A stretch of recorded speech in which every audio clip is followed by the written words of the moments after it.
Hello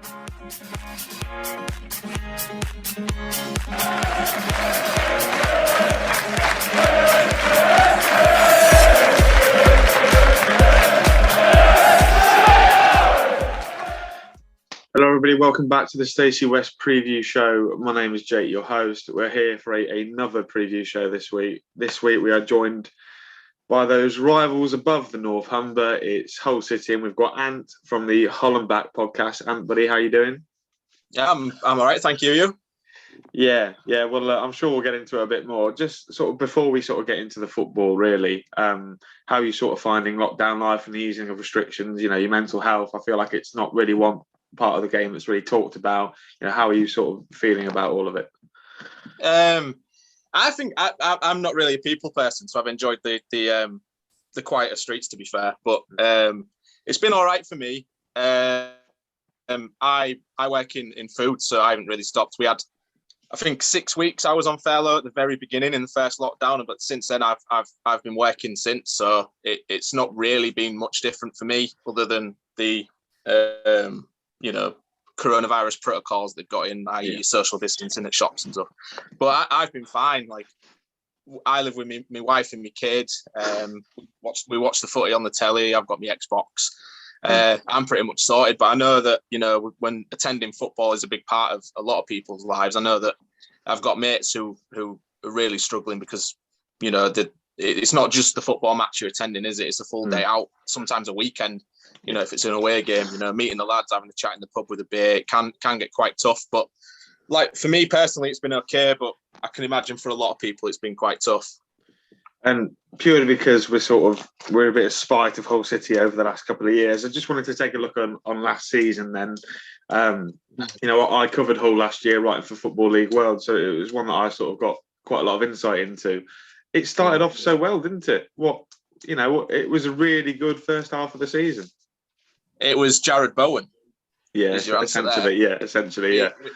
He carried us for on his back for 2 or 3 years. I think if we hadn't have had him when we were relegated, then we'd probably suffered back-to-back relegations. I mean, you look at the squad we came down with, and we still had the likes of David Myler, Seb Larson, Kamil Grzycki, Jared Bowen. We still had a really good team, and we're down near the bottom, you know, in the Slutsky era. Playing entertaining football, every game was a high-scoring match. But yeah, it just, obviously Slutsky didn't like the way that the Alams sort of betrayed his trust and didn't invest in the team properly. Yeah. He eventually got sacked. Adkins took over, steadied the ship, got us playing a different style, and then he had a difference of opinion. And then we ended up with McCann, who came in pretty much saying everything that you want him to say as a fan. You know, he wants to rebuild the bridges between the fans and the owners, etc. And we started so well. We were on the brink of the playoffs.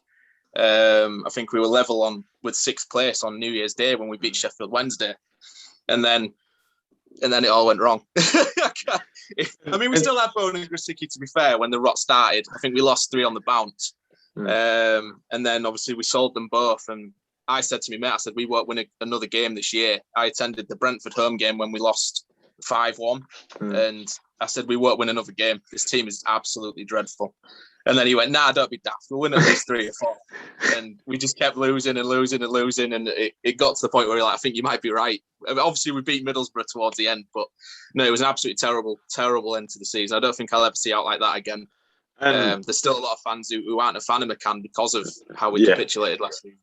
And although it was really, you know, obviously bad for you guys to see Jared Bowen go, you know, at this sort of level, you know, you look out for your ex-players and how they're getting on. You must be really proud of how he's performing in that West Ham team. You know, he could be in the Champions League next season, depending on results. You know, how proud are you of an academy product going and making that sort of impact at that sort of level? Yeah, it's always nice seeing an ex-player go on and do well. I mean, we all knew that he was Premier League destined. Like, you know, from the second year when he started upping his numbers, every single year it got higher and higher, and he got better and better. And you just thought, if we don't go up this year, he's got, regardless. We knew that. And to see him go up to the Premier League and do as well as he had, just it sort of, I don't know, it gives you a bit of peace of mind because you weren't wrong about him. I said the same thing about Andy Robertson, and he's doing the same at Liverpool. So yeah, I always look back at, you know, some of the players we've let go and how well they're doing. But yeah, I'm really happy for him. Hopefully he gets in the England squad. And the back end of that last year, then obviously as a rival fan, it was quite amusing to watch. But as a whole City fan, that must have been quite difficult. You know, you were watching your team get relegated, and you couldn't be there to sort of lift them and try and cheer them up. Not that the whole atmosphere is that good, anyways, because I've been a few times. But you know, especially with the Allams. But you know, it would have been nice to have been at least there to try and encourage them, wouldn't it? Yeah, I mean, I think towards the end, it probably did better that there wasn't as many fans in, because our atmosphere can be toxic at the best of times. We've got thousands boycotting. Even those that do attend tend to be the ones that aren't really as vociferous. So the atmosphere is quite flat. Yeah, it was like watching us go down in slow motion, because we went from like the playoff positions, and it was like it went in stages. Like we got to a point where it was like 15 games left. It's like, now we've got enough points, we'll stay up, it'll be fine. And then as it got lower and lower, it was like, there's a problem here. And then we got to a point as well where we was conceding in the first 3 minutes of every game, and then we were never going to come back from it. It was just like, I think for 4 weeks in a row, we conceded in the first 2 minutes. It was like, well, what are we doing? And then this season, then it's sort of all massively changed. You know, just going into the season, were you expecting, you know, as Sunderland were when they sort of first came down, that you were going to, you know, biggest team in the league, we're just going to walk it? You know, is that how you sort of felt when you came into League One?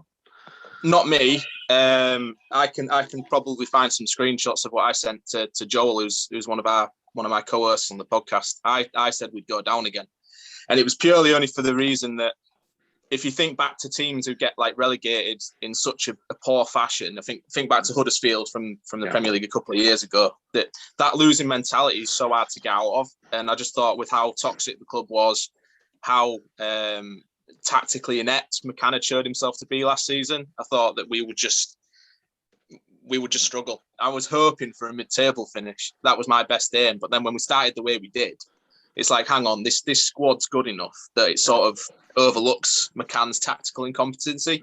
And then, it's just got better from that point. We had a little wobble around February time, December and February.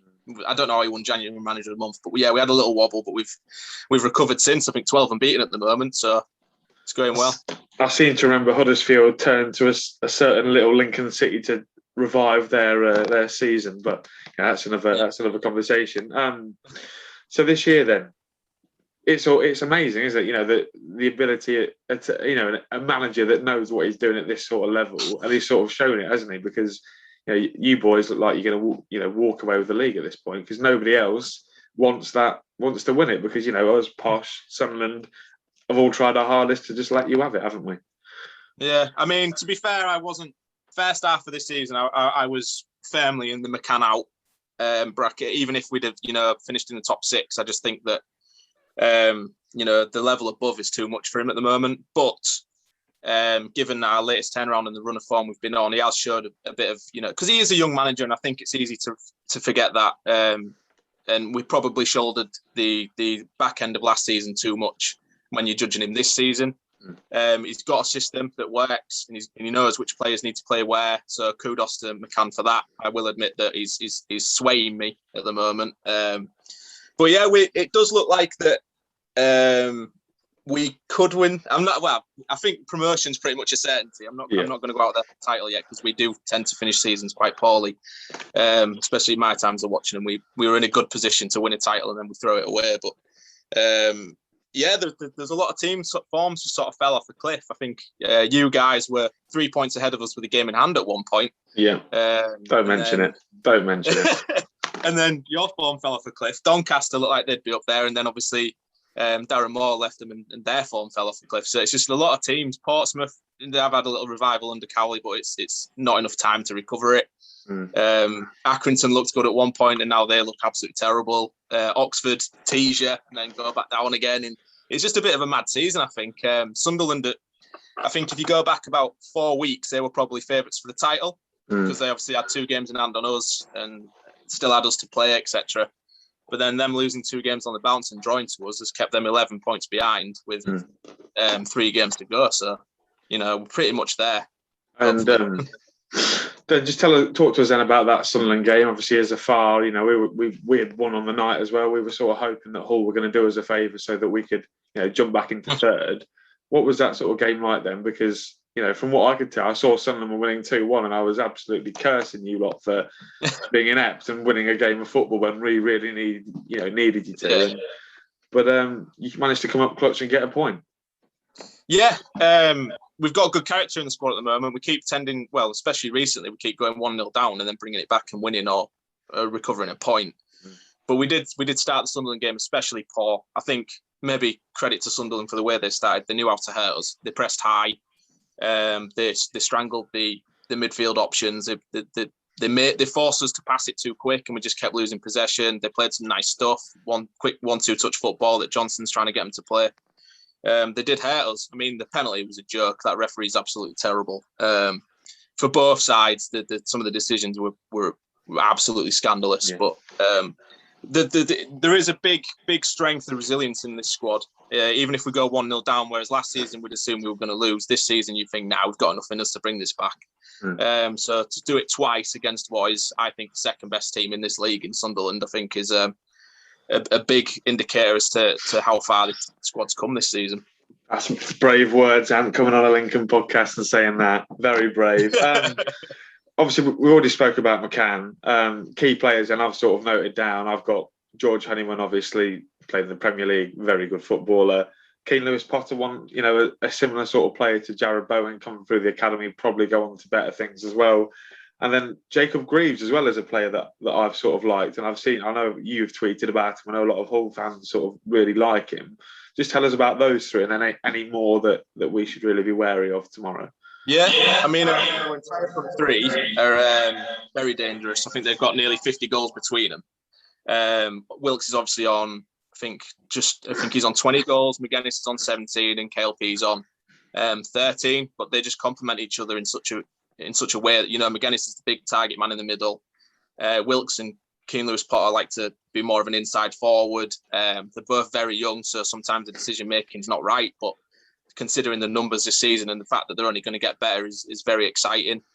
George Honeyman, probably going to win player of the season. A bit of a headless chicken last year. Like, you can never fault his effort, but his end product just wasn't there. This season, he's just stepped up 3 or 4 gears. I don't know if this is, because of a new squad and, a better atmosphere in the team, but his set pieces are brilliant. His box-to-box ability, he goes back, the ground he covers, he goes back, he wins the ball, he pushes us forward, puts in a delicious cross, for McGuinness to feed off. So, yeah, he's absolutely key alongside Doherty. In recent months has probably become our key midfielder in bringing the ball forward. He sort of dribbles a bit like, he's like the Scottish Messi, he glides with the ball. It's absolutely amazing. But yeah, Jacob Greaves, we had Jordy Device and Reece Burke was our first choice centre-back pairing. Device started this season a bit like he thought he was a bit too good for this league, didn't really try. We ended up sending him on loan to QPR, and because he got dislodged in the team by Greaves. Now, Greaves is a youngster. His dad used to play for us about 20 years ago. So he's got like a City legacy about him. But we sent him out on loan to Cheltenham last season, and their fans were raving about him. But it's hard to, because the level it was at, it's hard to know if they're going to make that step up. But he has been absolutely seamless. He's probably been the most consistent of the 4 defenders we've had. He should have about 10 goals. The fact he's on 0 is a bit of an insult to the amount of chances he's had. But you're not going to criticise a defender for his goal scoring ability. I don't think he's been absolutely. He's cool, composed, ball playing defender. If he pings a long 40-yard diag to Wilkes and it's spot on, then he's in behind. He does it so often, and it's a dangerous option if you try and press us high. It's a big concern for the opposition if he can spray one of them out. So yeah, he's been great this season, Greaves.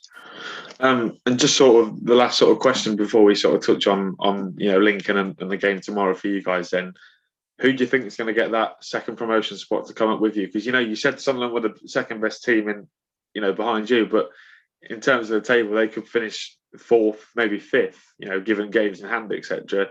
So who do you think is going to clinch that second spot? I do think that Sunderland probably have left themselves with too much to do. I think they needed to win the 2 games that they lost, and then drawing to us, I think, puts them out of the top 2 race. I think because they've still got Blackpool to play again, who I'm fully convinced will beat them again. So I think probably it's going to be Peterborough. I do think Lincoln, the big game is our game tomorrow. If you guys beat us, it puts so much pressure on Peterborough. Yeah. And it brings Lincoln back into the fold for the top two. So probably tomorrow's game, depending, it's going to be between Posh and the Imps, I'd imagine.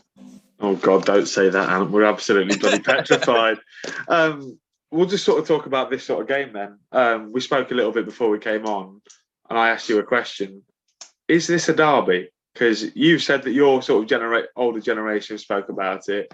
I've heard my sort of family talk about it. But, whilst I've been supporting Lincoln, since we got out of the Football League when I started supporting them really properly, you guys were in the Premier League at that point. So, it doesn't really have that sort of feel, does it? Maybe it's because we're in the division for the first time together, it's sort of flared up again.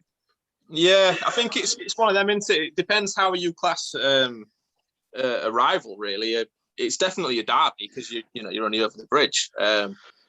In terms of being a rival, if you're looking historically, then yeah, definitely is. I've only seen us play each other twice from memory, and that's when I was 5 or 6 years old. So in that time period, like we say, we've been leagues apart, so it's not really been a frequent fixture that's been in the front mind of all the fans. But I think you're in the same category as Grimsby and Scunthorpe for me. If you were ever going to say about a rivalry, then the fact that we could get promoted at Lincoln, I think, gets a lot of City fans a bit riled up, really, because it's sort of been reignited even by some of the younger gen that have probably never seen us play each other are speaking about it. So I think in the grand scheme of things, it's definitely a rivalry game.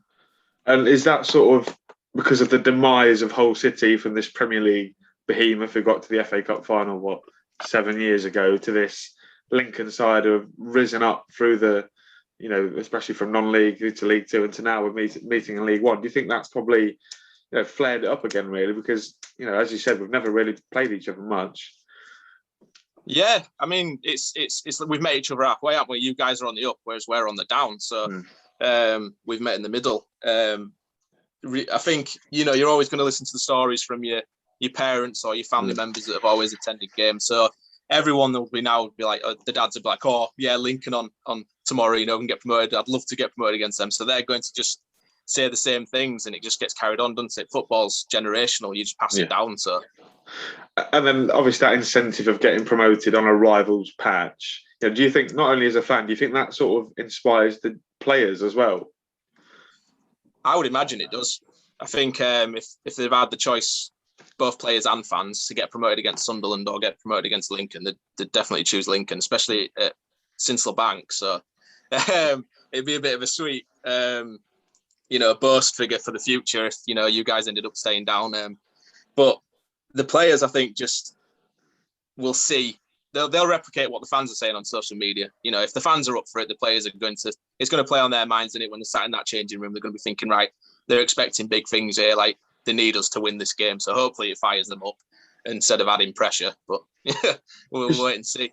You guys have got to win, haven't you, to get promoted? Obviously, that's something that you've not done against us this season. We played twice and once in the Papa John's Trophy, which we beat you on penalties. So you can sort of class that as a draw. And then I've written down here the 0-0 in the League One. I've just wrote dull next to it because it was horrendous. It was awful, wasn't it? It was sort of two sides passing around the back. Didn't really want to make any mistakes. What was your sort of take on both of those two games? I thought I didn't expect, because I'd not seen much of Lincoln play this season, but I saw your league position. Now I didn't expect Appleton to set you up as negative as he did at the KCOM. Because I thought you'd come and bring the game to us, and that's where we excel. Like, we do not like teams that sit back. We can't break them down. Yeah. If it wasn't for Doherty's, run and amazing goal, we had no answers. We can't create chances against teams that sit back. So we did struggle in both the home games. Now, given a look at your home and away forms compared, it's looking like you're going to come out as a bit more at home. You've conceded a few, I think, nearly twice as much at home. Am I right in saying that? Yeah, something around that. We've not been very good at home, especially recently. Yeah. I mean, we beat MK Dons 4-0 on last Tuesday, but that's the last sort of massive win at home we've really had. Yeah, so hopefully that indicates that you're going to be a bit more open, which is where we excel. We like the counter attack. We want you to come at us, and then we hit you with the pace on the counter with the front three. We've got overlapping wing backs. You know, the wingers tend to cut inside and the wing backs go around them. So we can be dangerous on the counter. But like I say, Lincoln have got really, really good players. Like you got the likes of George Grant, who I think would walk into our team at the moment as well. Like he's that good. You don't concede many goals. I mean, obviously prior to your little bad run of form, but it's going to be another cagey one. It'll be a close. I genuinely can't call which way this one will go. And we sort of spoke earlier about your expectations about Hull for the season. I had Hull 15th and I had Lincoln to finish 9th. What have been your thoughts on Lincoln's season so far? Were you expecting us to be where we are at this sort of point of the season, you know, back in August, September? No, not all. I think Lincoln have surprised everyone. It would be interesting. It's interesting to know what you guys were predicting, because I think if I was going to predict the final league, I'd probably have Lincoln mid-table. Yeah. It's one of them, innit? You can't, you know, the momentum of promotion and that, you know, coming from the leagues above, you've got that desire to win games. That, you know, you're a bit more forward thinking. It carries it with you. So I think you've rode that wave this year, and the players that you've got, especially the ones on loan as well, they've come in and done a job. They do look. You've got a dangerous setup. So given the right manager, because I don't really rate Appleton. It'd be interesting to know what you think. Well, I think he had a hard act to follow, really, didn't he, with the Cowley brothers? So to have us, you know, the Cowleys sort of had us on course to finish mid-table in League One. I think most of our fans would admit that. But Appleton sort of, you know, re-energised the club in a way where we now recruit young players from the Premier League. You know, you look at Scully, Morgan Rogers from Man City. We had Connor Coventry last year from West Ham. Teo Eden was at Fulham. We're sort of becoming similar to Brentford in many ways, where we're taking the younger players on and developing them. Obviously, Appleton is very probably different on the touchline to Grant McCann, whereas I think Grant McCann shows a bit more emotion than Appleton. Appleton sort of just sits there in his chair and just looks so unamused for 90 minutes. Let's get a score prediction then, Ant. Your head and your heart. Let's and please try not to offend any Lincoln fans, because we had an MK fan on a couple of weeks ago, and he came on. Obviously, we had a bad run of form. He come on and said, "Oh yeah, we're going to beat you 2-0. I don't think you'll be too much of a challenge." And then we slapped them 4-0. So I'm just warning you to be quite careful. But go ahead. Yeah, I think my heart says that we'll win 2-1 in a nice little cagey affair, but we'll score towards the end of the game. But my head's saying that it's going to be a draw, probably. I think that Lincoln they're going to be up for it as much as we are. You know, your promotion hopes are pretty much pinned on, you know, your top two. Your chance of the top two will be if you beat us tomorrow. So really, you've got to come at us with everything you've got. That concerns me, because we can be a little bit fragile at the back. So my head says a 1-1 draw, but my heart says a 2-1 Hull win. So, but it'll always be a tough game. We always make hard work of it. So, well, thanks for coming on, Ant. Massive sort of pleasure. You know, I've sort of seen you around social media before. Where can other Lincoln fans find you on Twitter, and then also listen to your pod? I assume you'll do some sort of reaction for the game this week. Yeah, we release our pods on through the Twitter account. So if you do see us on Twitter, I tend to retweet it on my personal account. So obviously, if you don't follow the Hull and Back podcast on it, you'll see me retweet it. It's on Spotify. We are looking at adding video content at some point. It is in discussion. I'm happy with video. The other two aren't as much. So it's more of a convincing them to do it. Yeah. But yeah, it's at Hull_and_back on Twitter. And my personal handle is at AntNorthgraves. So yeah, we'll probably record it either tonight or tomorrow. So if you do want to listen to our take on the game, then it'll probably be out towards the weekend. Anything else that you'd like to plug? I don't know. I think I hope that you guys come up with us, to be fair, even if it's through automatics or playoffs, because the more rivalries in the league above, the better. There's quite a few Yorkshire teams up there in the Championship. So if we do manage to, get promotion, whether it be tomorrow or the game after, I do hope that Lincoln come up with us more, just so for the enjoyment factor, especially with fans back next year. Hopefully, it'll be a good experience, good league. Don't believe him, Lincoln fans. He's trying to soften you up a little bit. I wouldn't believe a word he says. Thanks, Ant, for coming on the pod once again. Thank you for listening. Please make sure to leave a like and a subscribe on the video, and we'll see you next week for another preview.